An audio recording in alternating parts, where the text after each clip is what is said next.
Bonjour. Bonjour. Ça va bien? Oui. Une belle journée ensoleillée comme ça.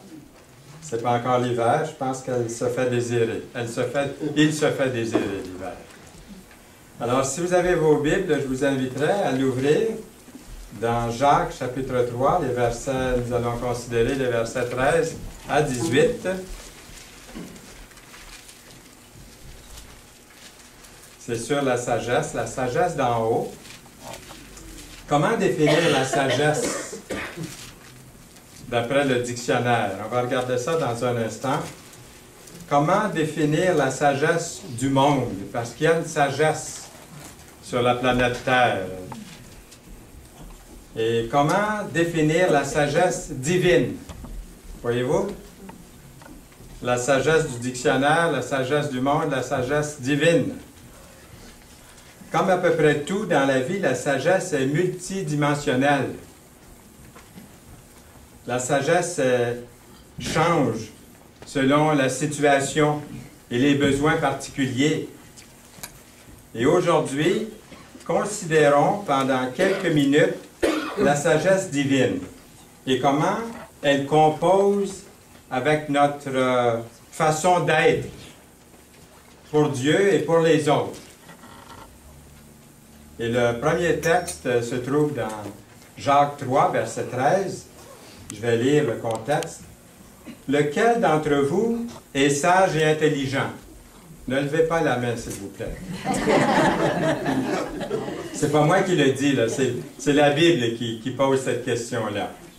« Qu'il montre ses œuvres par une bonne conduite, avec la douceur de la sagesse.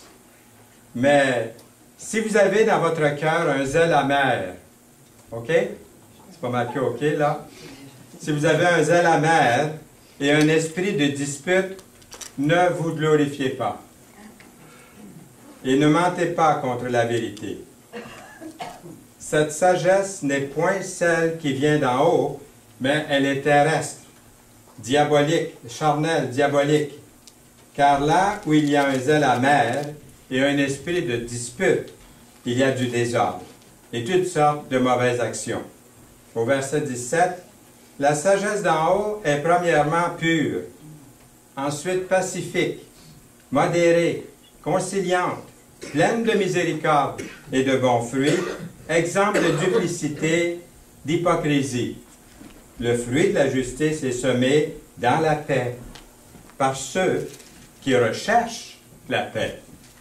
Jacques 3, 17 et 18, les deux derniers versets qu'on vient de lire. La sagesse est un savoir pratique. Et on dit souvent que l'épître de Jacques, c'est pratico-pratique, c'est terre à terre. Je n'avais jamais donné des messages, je pense, dans toute l'épître, à partir du premier verset jusqu'au dernier, dans l'épître de Jacques. Et que de choses il y a dans cette petite épître de Jacques. À quoi bon avoir des connaissances si on ne parvient pas à s'en servir dans la vie de tous les jours? C'est un peu ça le thème de l'épître de Jacques. La sagesse que Dieu donne nous prépare à relever des défis aujourd'hui, cette semaine. De marcher aujourd'hui et cette semaine, de marcher d'un même pas avec lui, avec le Seigneur. Il y a sûrement de bonnes choses qu'on a apprises à l'école. Dites pas non, je pense qu'on a appris des bonnes choses à l'école. C'était nécessaire. Notre fils, après une semaine à l'école, quand il était tout jeune, il commençait l'école. Après une semaine, il dit, un bon matin, sa mère l'habille, puis le prépare pour l'école. Il dit, je ne vais pas à l'école aujourd'hui. Elle dit, pourquoi? Il dit, je suis assez allé à l'école. Il ne savait pas qu'il y avait encore pas mal de choses à venir. Donc, il y a sûrement des bonnes choses qu'on a apprises là, à l'école, qui nous ont servi dans la vie, qui nous servent encore aujourd'hui. Même si on n'est pas allé longtemps, il y a des choses qu'on a apprises. Et puis, bien sûr, combien de choses apprises aussi à l'extérieur de l'école, à l'extérieur des murs de l'école, nous ont été également tellement vitales. Voici le dictionnaire, ce que le dictionnaire dit de la sagesse. Premièrement, le dictionnaire dit « sagesse, nom commun féminin ». Bon, mais ça commence bien, féminin. Hein? Ça doit faire plaisir à 50% de l'auditoire. Et puis ensuite, c'est marqué comportement ou caractère réfléchi, sensé, raisonnable de quelqu'un ou de quelque chose. Caractère ou esprit élevé, clairvoyant et serein quant à la vie, qui représente un idéal supérieur d'accomplissement de la perfection humaine. Caractère calme, obéissant et bien élevé d'un enfant. Ensuite, c'est écrit dans le dictionnaire toujours, modération sans audace de quelque chose, la sagesse d'une interprétation, caractère pudique et réservé de quelqu'un ou de quelque chose, en faisant preuve de réflexion, de bon sens ou de discernement, et le synonyme de sagesse, sagement. Alors, à la lumière de notre texte du jour, de Jacques 3, comment bien nous comporter sagement envers Dieu et envers les autres? Premièrement, il y en a quelques points que j'aimerais apporter. Premièrement, je suis sage si je ne compromets pas mon intégrité. Je vois ça ici dans le verset 17. La sagesse d'en haut est premièrement pure. La sagesse divine n'est pas entachée ou impure, contrairement à la sagesse terrestre qui possède souvent des préjugés qui l'empêchent d'être idéale. Comme lorsque nous voulons être sages dans nos relations avec les autres et que nous refusons de changer notre comportement. On voudrait être sage, mais on refuse de changer des choses dans notre vie. Nous refusons de changer juste pour pouvoir peut-être s'intégrer ou être accepté par la plupart des autres, des gens qui nous entourent. Pourquoi tant de gens agissent différemment quand ils veulent s'assimiler à la majorité? Pourquoi vouloir tant donner l'impression d'être ce qu'on n'est pas vraiment? Comment vivre une vie sagement qui nous permettrait d'être la personne que Dieu a créée? Les versets 13 à 18 de Jacques 3 sont tous là, sont tous écrits sur la sagesse. Il y a au moins deux sortes de sagesse. La sagesse terrestre ou mondaine, la sagesse du monde, dont fait partie une bonne proportion chacun de nous. On a acquis une certaine sagesse du monde, l'enseignant dans son style, dans la nouveauté de son contenu. Souvent, c'est des choses qu'on a prises ici et là.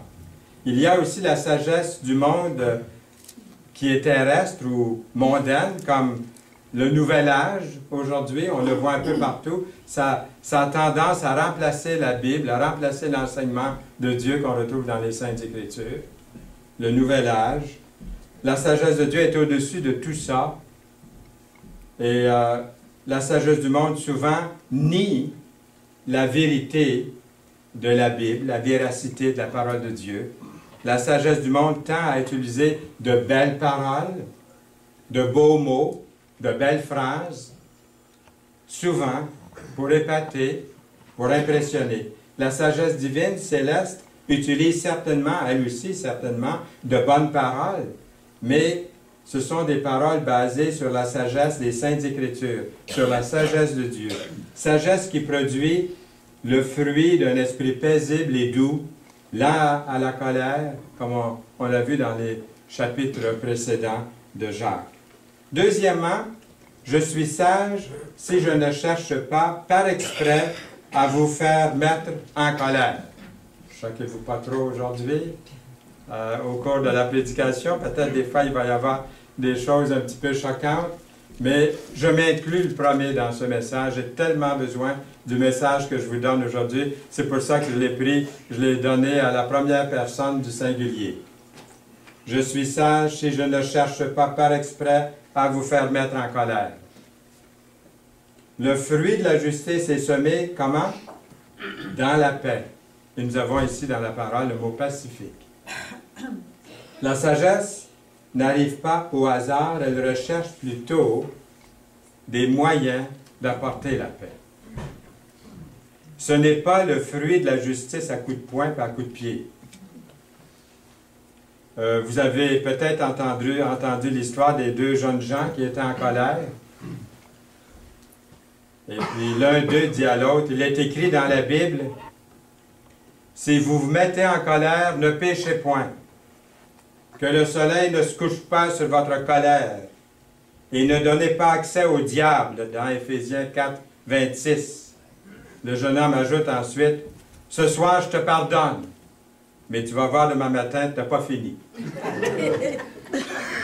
Dans Jean 2, Jésus s'est mis en colère. Vous pouvez le lire dans la parole, lorsqu'il a vu les changeurs d'argent dans le temple.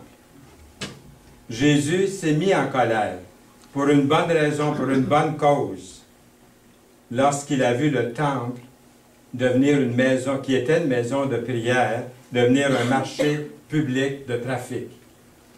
Jésus entra dans le temple de Dieu. Il chassa tous ceux qui vendaient et qui achetaient dans le temple. Il renversa les tables des changeurs et les sièges des vendeurs de pigeons. Il devait être assez costaud, le Seigneur, pour faire ça.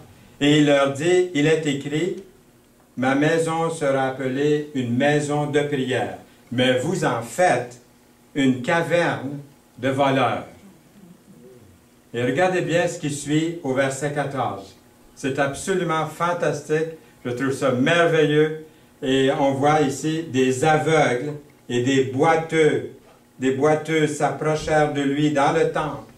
Et il les guérit. Je me suis souvent demandé, est-ce qu'il y en avait parmi eux qui vendaient des pigeons puis qui étaient là pour du commerce?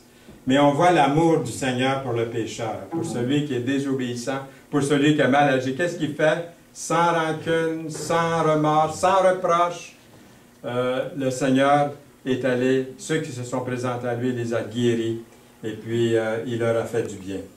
Nous lisons dans la parole, dans Romains 12, verset 17, « Ne rendez à personne le mal pour le mal. » Le Seigneur n'a pas dit « Je vous l'avais dit ». Non, tout de suite, il était là. « Recherchez ce qui est bien devant tous les hommes.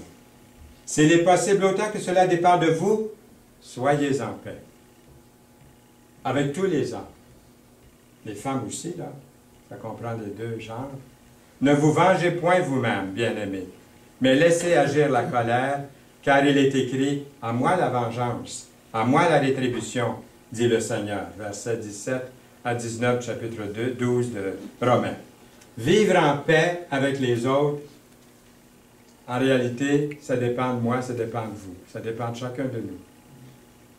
Si vous voulez, prenons quelques secondes, même maintenant, de faire une prière silencieuse au Seigneur, là où vous êtes, pour dire au Seigneur, « Seigneur, ce que je désire, c'est la paix. » Comme je viens de lire dans ce verset-là. S'il est possible, autant que cela dépend de moi, d'être en paix avec tous, de ne pas me venger, de laisser agir la colère. Peut-être qu'on peut simplement dire au Seigneur cette courte prière, peut-être qu'on est là. Ça sert à quoi donner un message hein, si on n'en reçoit pas quelque chose qu'on peut vraiment mettre tout de suite en pratique. Et troisièmement, je suis sage si je ne minimise pas vos sentiments. La sagesse d'en haut est modérée. Jacques 3, 17. La sagesse prend l'autre personne en considération. La sagesse n'est pas égoïste ou égocentrique. Même si vous dites, quelqu'un vous dit quelque chose dont vous n'êtes pas d'accord, vous ne blesserez pas la personne. Vous allez l'écouter et vous aurez l'occasion de répondre peut-être d'une façon avec douceur, comme la parole nous demande de faire, et d'être ferme dans la vérité de la parole avec la réponse. Mais il y aura quand même cette modération. Nous lisons dans Philippiens, chapitre 2, les versets 3 et 4, « Ne faites rien par esprit de parti ou par vaine gloire, mais que l'humilité vous fasse regarder les autres comme étant au-dessus de vous-même. Que chacun de vous, au lieu de considérer ses propres intérêts, considère aussi celui des autres. » Quels sont les moyens à prendre pour mettre en pratique ce passage que nous avons devant les yeux maintenant? Est-ce que Ça vous est déjà arrivé que quelqu'un n'a pas eu de considération pour vous? Est-ce que c'est arrivé que quelqu'un n'a pas eu de considération pour vos sentiments? Comment vous vous êtes ressenti? Comment vous avez ressenti ça à ce moment-là? Comment est-ce que ça peut vous aider aujourd'hui à saisir un peu mieux les sentiments des autres? Quatrièmement, je suis sage si je ne critique pas vos suggestions, qui sont faites de bonne foi. Même si c'est de l'erreur, je dois prendre le moyen de la parole pour dire la vérité. La sagesse d'en haut est conciliante, nous lisons, dans Jacques 3, 17. Conciliante ne veut pas dire être mou, mais veut plutôt dire d'être prêt à renoncer quelquefois à mon idée, à votre idée, pour en faire bénéficier l'autre. Nous aimons tous avoir raison, pas vrai? Gagner un argument, mais la sagesse d'en haut nous interpelle à être raisonnable.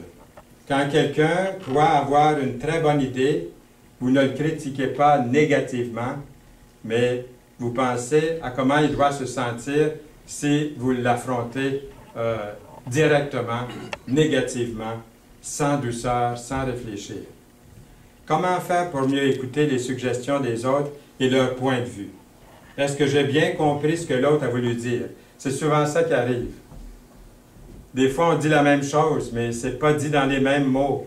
Et si on attend un peu, puis on dit, mais qu'est-ce que tu as voulu dire? Voudrais-tu me répéter ça d'une autre façon? Ou, je vais te dire ce que j'ai compris. Est-ce que c'est ça que tu voulais dire? Ben non, voyons donc, c'est pas ça que je voulais dire. Tu as compris tout de travers. Mais qu'est-ce que c'est que tu voulais que je comprenne? Ça, c'est une autre façon. Réaffirmer son idée de la personne pour m'assurer que j'ai bien compris, que je suis sur la même longueur d'onde. Et là, si je vois qu'on n'est pas sur la même longueur d'onde, il a vraiment dit ce que je pensais qu'il avait dit, mais là, je pourrais dire, bien, est-ce que je peux être en désaccord avec toi? Est-ce que je peux te dire pourquoi? Et puis on en discute, on en parle. Ne pas en faire une question de vrai ou faux. J'entends souvent des gens dire « vrai ou faux ». Vous voyez, ils pensent de gagner un argument. « Vrai ou faux ». Hein, on dirait dans un jeu à la télévision, là, vrai ou faux. On doit jouer à vrai ou faux, sauf si c'est vraiment un jeu de vrai ou faux. Donner à l'autre personne une certaine marge de leur idée, si possible, même si elle est bonne, qu'on est d'accord finalement, après discussion, d'activer, d'appliquer la suggestion. Cinquièmement, et c'est toujours en se basant sur l'Écriture, sur Jacques, c'est tellement terre à terre, comme on a déjà dit, je suis sage si je ne souligne pas vos bévues, vos gaffes, vos maladresses. Est-ce que ça vous arrive d'en faire des fois? Moi, ça m'arrive assez souvent aussi. Et des fois, il y en a qui me le remettent sur le nez ou en pleine face. Hein? Nous lisons « La sagesse d'en haut est pleine de miséricorde ». Verset 17. Pleine de miséricorde. Ah! Ce qui donne l'image d'une miséricorde qui déborde sur ceux et celles tout autour de vous. Quand quelqu'un peu diplomate, est-ce que ça arrive ça des fois? Quand quelqu'un peu diplomate vous rappelle une faute que vous avez faite à un certain moment dans le passé et vous la met sur le nez, en pleine face. Comment vous vous sentez à ce moment-là? Est-ce que vous aimez ça? Qu'est-ce qu'a fait Dieu avec nos péchés? Qu'est-ce qu'il a fait avec nos fautes, nos erreurs? Il nous les a pardonnées. Est-ce que vous n'aimeriez pas ça que tout le monde en fasse autant pour vous?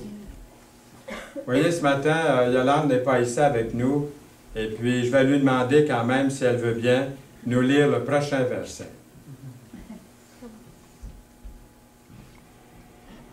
Je pardonnerai leurs injustices et je ne me souviendrai plus de leurs péchés. Alors, je vais remettre le verset ici, et je le relis dans ma version, parce que je pardonnerai leurs iniquités et je ne me souviendrai plus de leurs péchés. Dans Hébreux 8, 12. C'est ce que le Seigneur a fait pour moi. Est-ce qu'il a fait ça pour vous aussi? Bien sûr. Il s'agit de l'accepter, ce que le Seigneur a fait. Mais on aimerait que d'autres puissent faire la même chose pour nous et nous faire la même chose pour les autres. Comment devenir sage même par les erreurs des autres. Parce que moi, j'en fais des erreurs. Sûrement qu'il y en a ici qui en font des erreurs. Et puis, quand on fait des erreurs, ou on voit les autres faire des erreurs, qu'est-ce qu'on peut apprendre de leurs erreurs? Je pense qu'on peut apprendre même des erreurs des autres. Rappelons-nous que personne n'est parfait. Est-ce que c'est une bonne idée de tenir un registre mental des erreurs des autres?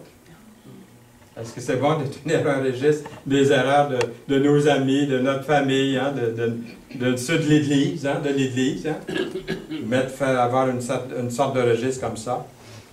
Ne pas toujours rappeler aux autres où ils ont fait fausse route. Pensez au pardon de Dieu. Pense au pardon de Dieu. Pour moi, pour vous. Et partagez le même niveau de pardon avec les autres. C'est pas beau, ça? C'est pas merveilleux? Bien que je suis loin d'arriver à ça, mais il faut aspirer à ça, vouloir ça dans notre vie. Sixièmement, je suis sage si je ne dissimule pas mes faiblesses. La sagesse d'en haut est exemple de duplicité. Pourquoi travailler si fort pour seulement bien paraître aux yeux des autres? L'homme sans Dieu, nous dit la Bible, est une créature déchue. Il s'agit de lire le chapitre 3 de Romains pour s'en rendre compte, en tout cas. Et ceci est tristement évident que l'homme sans Dieu est une créature déchue, peu importe où nous regardons. Quel pays, quelle couleur de peau, quelle race, peu importe. Le cœur de l'homme est déchu, le cœur de l'homme sans Dieu. Un vrai chrétien est une nouvelle créature, nous dit la Bible aussi. Mais il est aussi une personne dont la chair est faible. Il est encore dans la chair. Et cette chair ne peut pas résister très très longtemps à la tentation de la chair, selon Romains chapitre 7. De la même bouche, comme on a vu dans des versets précédents, la même bouche peut parfois parler avec la sagesse divine, tandis que dans d'autres occasions, elle parle avec la sagesse humaine. Ceci explique pourquoi l'homme est unique parmi les créatures, parmi toutes les créatures que Dieu a faites. Nous lisons, c'est pourquoi je me plais, dit l'apôtre Paul, dans les faiblesses, dans les outrages, dans les calamités, dans les persécutions, dans les détresses pour Christ. Car quand je suis faible, dit l'apôtre Paul, quand je suis faible, dans ce qu'il vient de décrire ici, là, c'est alors que je suis fort. À quel moment Paul a-t-il dit qu'il est devenu fort? Dans les détresses pour Christ, quand je suis faible. Comment la faiblesse se transforme-t-elle en force? Il dit, quand je suis faible, c'est alors que je suis fort. C'est vivre une vie authentique, en connaissance de ses forces, de ses faiblesses en tant que chrétien. Ne pas se laisser prendre à essayer d'être parfait seulement pour plaire au monde entier. Qu'est-ce que le monde va dire? Mais d'être vrai, premièrement, envers Dieu, envers le Seigneur. Ne pas seulement sélectionner des amis qui nous disent toujours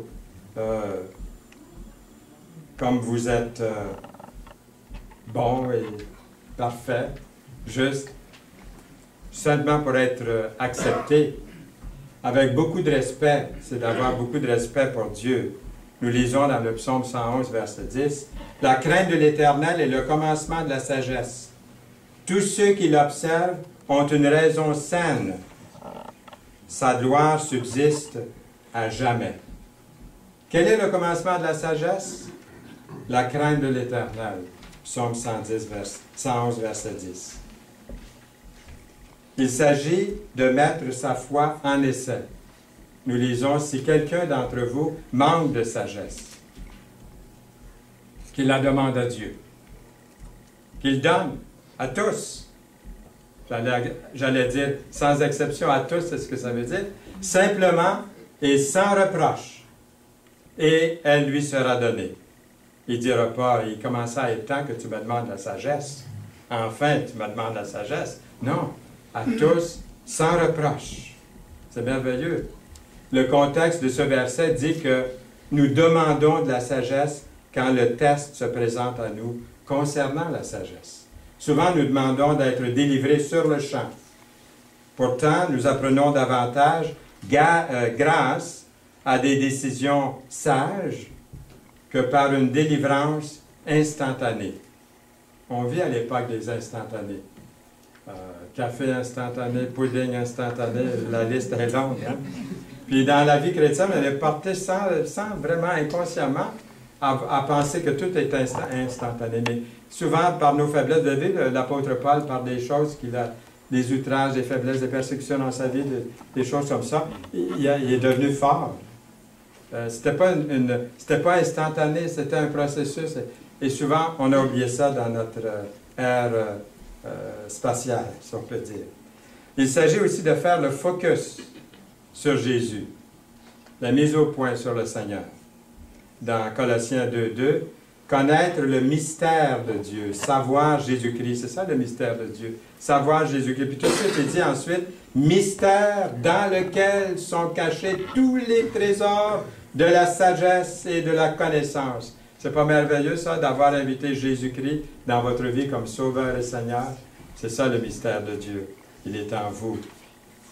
Des décisions prises par le Seigneur Jésus-Christ de son époque ont été considérées comme folie, et encore aujourd'hui comme folie. La croix est une folie pour ceux qui périssent, nous dit la Bible.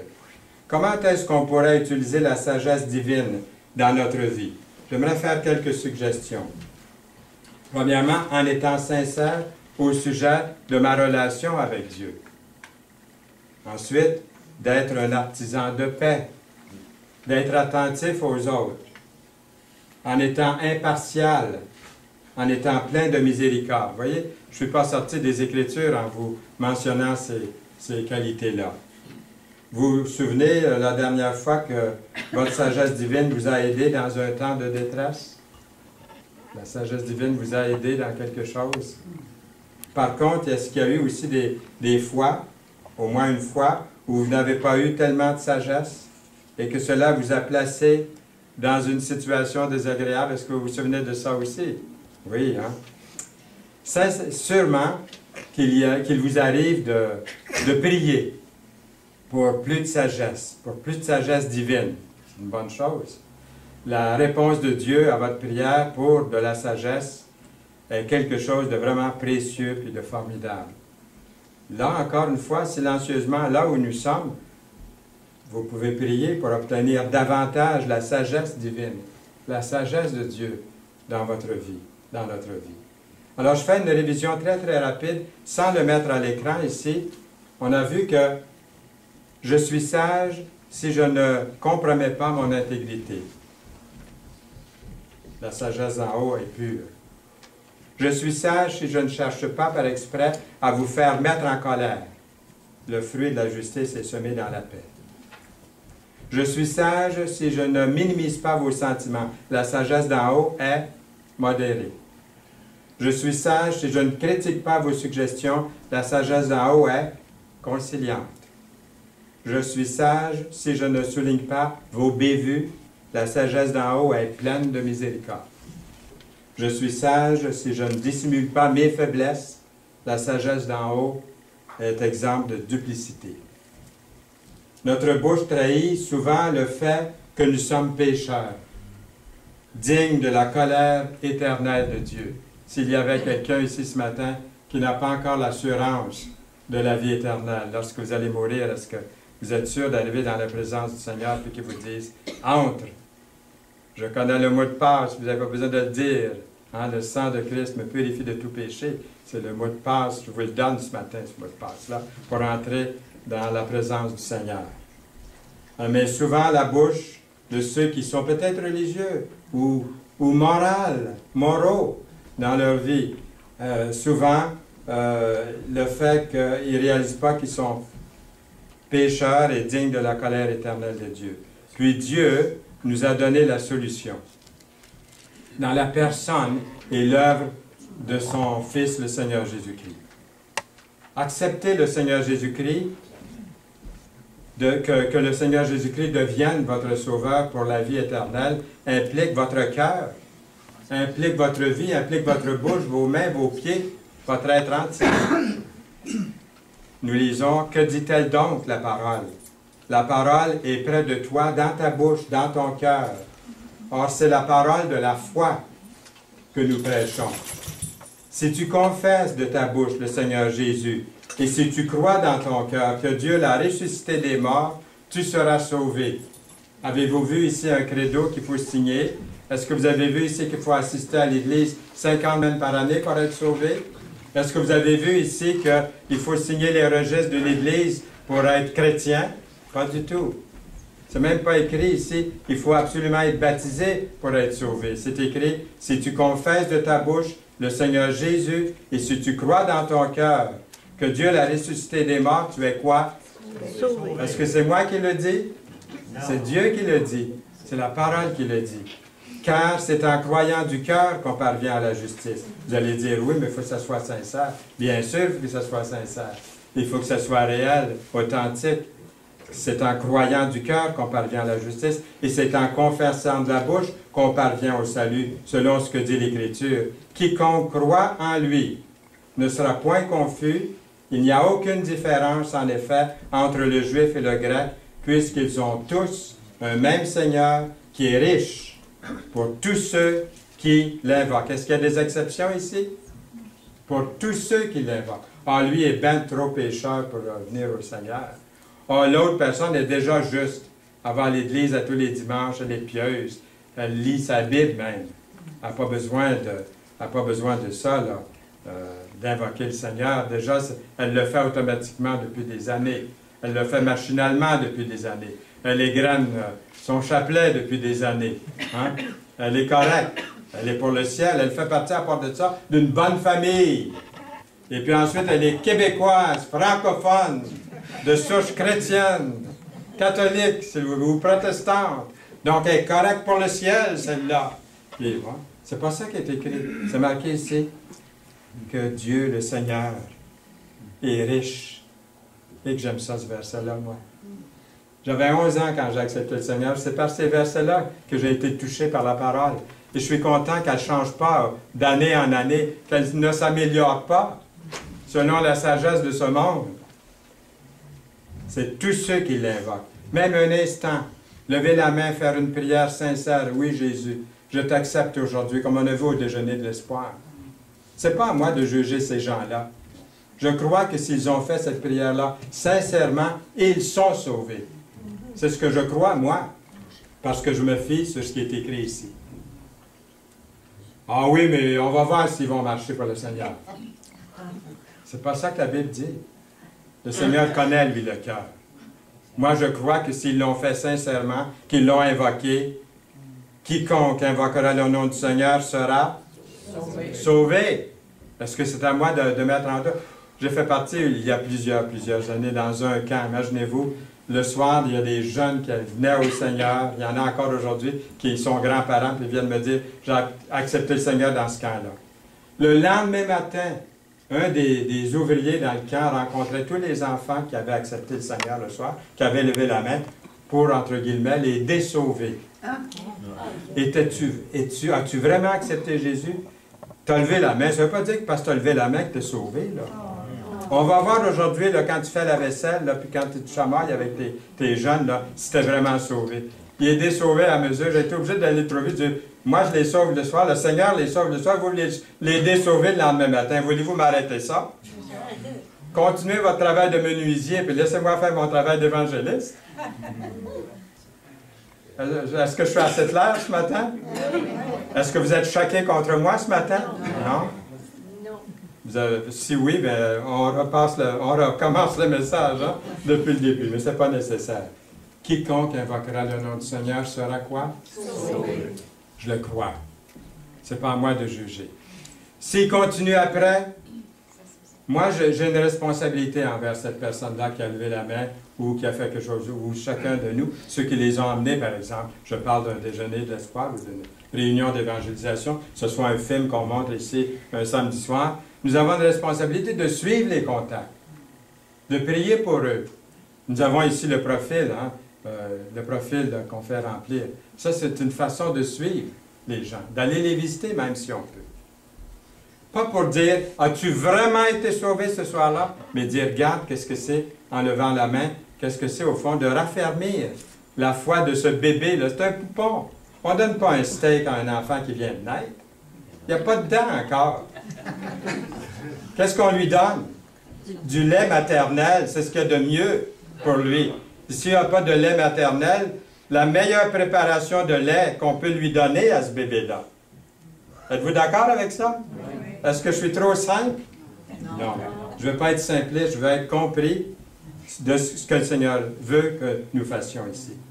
Si vous désirez le pardon gratuit de Dieu, disons qu'il y aurait quelqu'un ici dans cette salle, parce que je ne connais pas le cœur de tout le monde, mais si vous étiez ici ce matin, et si vous désirez le pardon gratuit de Dieu, l'assurance de la vie éternelle, alors je vous invite à faire ce que l'apôtre Paul nous a indiqué de faire.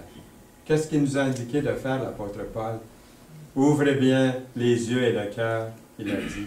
Si tu confesses de ta bouche le Seigneur Jésus, et si tu crois dans ton cœur que Dieu l'a ressuscité des morts, tu seras sauvé.